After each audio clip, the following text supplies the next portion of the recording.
People have always needed special places to protect them from the weather, places for cooking and eating, places for privacy and safety from enemies, and even places for work and entertainment. The most important places are shelters. The first shelters were caves, or homes built with available natural materials like tree branches, animal skins, or even snow. Today, homes are built in many styles and materials and are usually designed by architects. Caves and simple huts provide a single space for living, eating, and working. As cultures became more sophisticated, spaces were separated into different rooms, each one having a specific purpose. Some specialized types of houses, like feudal castles or emperors' palaces, were also the government buildings and often had hundreds of rooms. They were lavishly decorated to display both the power and wealth of the owner and the power and wealth of the land he governed. Some of the greatest surviving examples of historical architecture are not houses, but rather monumental buildings and ceremonial sites.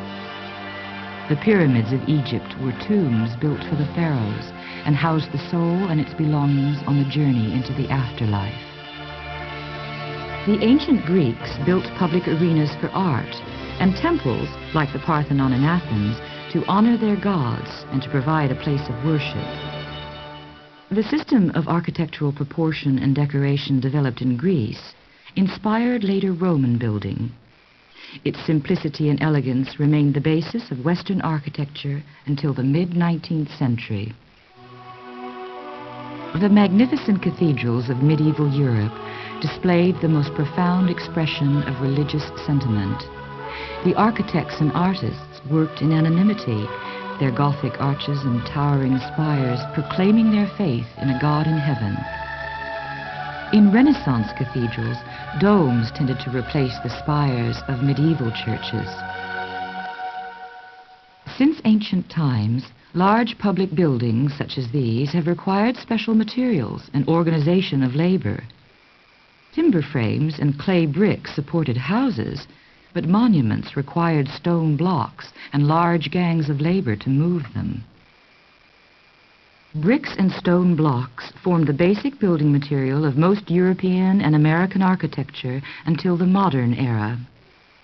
Modern buildings, however, use strong steel and reinforced concrete girders covered in glass and plastic. Powerful machines enable the large-scale construction of 20th century office towers.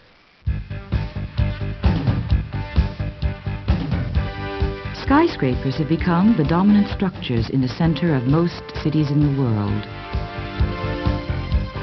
Exciting new architectural designs have made use of radical new materials and experimental visual styling.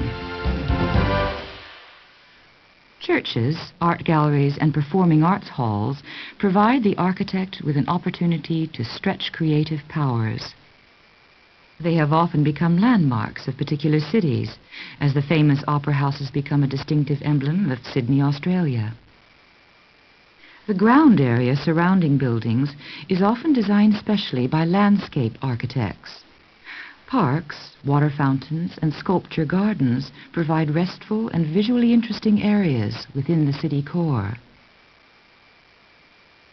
Since the decline of interest in modernist towers, many traditional styles of design from around the world have been brought together in the architecture of postmodernism. Architects working in this style are calling for a more human scale of building and trying to make structures stylistically appropriate to the surrounding community. Like the visual art world in the 1980s, there is no single dominant style of architecture. Contemporary architects are free to stretch their imaginations in any direction.